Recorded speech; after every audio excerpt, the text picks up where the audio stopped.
11 yıl burun Xitay türməsində naməlum kesel bilan şehit bolğan Nurtay Tursun'un hadisi onun üçün videoluq guvahlıq berdi.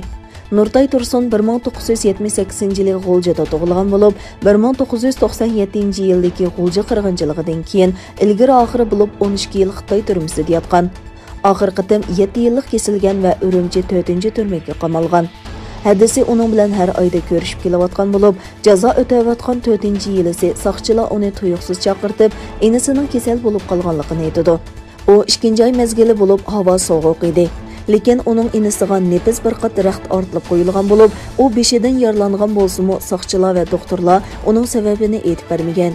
O saqchilardan inisini doktorxonaga yo'tkab davolashni, qanchalik pul kelsa o'zi ustiga oladiganligini aytgan bo'lsa-mu, lekin saqchilar uning siyosiy jinoyatchi ekanligini aytib, ruxsat qilmaydi.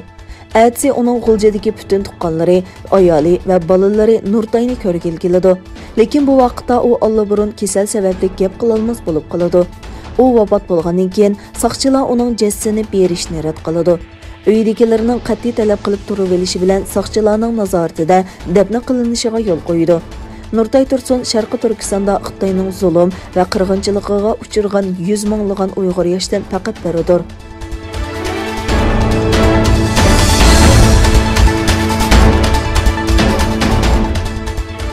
Yaponiyaning eng chong pomidor qiyami şirkati Kagome Xinjiang pomidorini import qilishni to'xtatib, Xitoyning Uyg'urlarni xo'rlishi sababli Sharqi Turkistonda ishlab chiqarilgan mahsulotlarni import qilishni to'xtatgan g'arb shirkatlarining safiga qo'shilgan.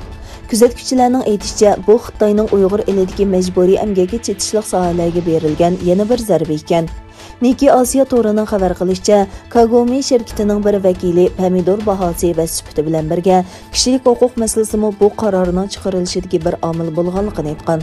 Kagome shirkati Uyg'ur masalasi tufayli Xitoy bilan savdo qilishni to'xtatgan Yaponiyadagi tunji cho'ng shirkat deb qaralmoqda.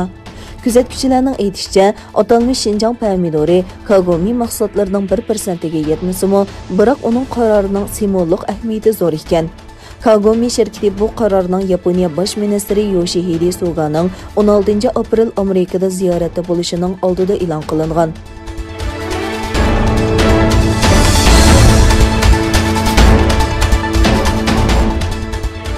Amerika prezidenti Joe Biden va Yaponiya bosh ministri Yoshihide Suga o'zlarining Xitoyning Janubiy dengizidagi ta'sir doirasini kengaytirish urinishiga qarshi turganligini bildirdi. Amerika prezidenti Joe Biden vazifaga o'tirgandan keyin Washingtonda kutib olgan tunji chet ellik rasmiy mehmon bo'lgan Suga Xitoyning Janubiy va Sharqiy dengizidagi hozirgi holatni zo'rlik bilan o'zgartirish faoliyatlariga qat'iy qarshi turganligini bildirdi. Ikki rahbar ko'rishgandan keyin e'lon qilgan birlashma bayonotida Amerikaning barliq imkoniyatlari bilan Yaponiyani qo'g'dashga qat'iy tavranmay tayyor ekanligi va yadro mumkinchiligining buning ichida ekanligi ta'kidlangan. İki rahbar yana Sharqi Turkiston va Hong Kongdagi kishilik huquq dafsandichiligidan andisha qilganligini bildirdi.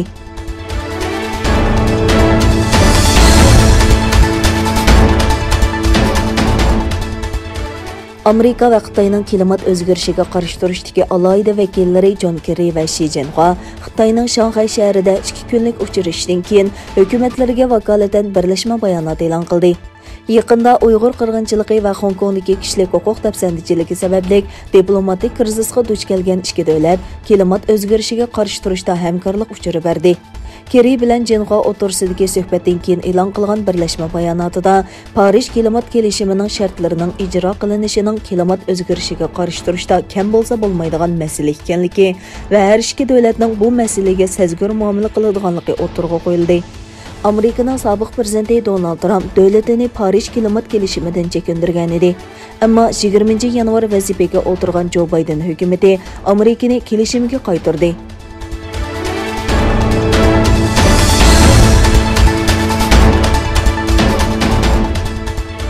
Rossiya Tashqi ishlar ministrligi Amerikaning sobiq va yangi hukumat amaldorlarini o'z ichiga olgan 8 yuqori darajalik amaldorning bu davlatga kirishining cheklanganligini e'lon qildi.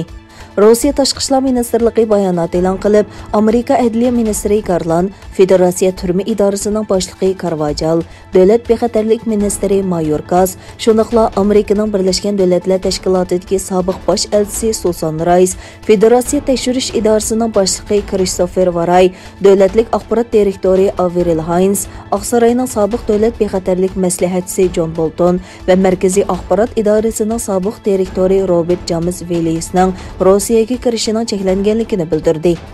Rossiya Tashqi ishlar ministrligi yana 10 amerikalik diplomatning chegaradan qo'g'lab chiqarilganligini va qisqa vaqt ichida tayinlangan Amerika diplomatlarining sonining har yili 10 ga qisqartirilganligini e'lon qildi. Amerika bir kun ilgari Rossiyaning to'g'ri hujumi orqali o'tgan yili noyabrda o'tkazilgan prezident saylamiga aralashganligi sababli bir qator jazolarni e'lon qilgan va 10 Rossiya diplomatining Amerikadan qo'g'langanligini bildirgan edi.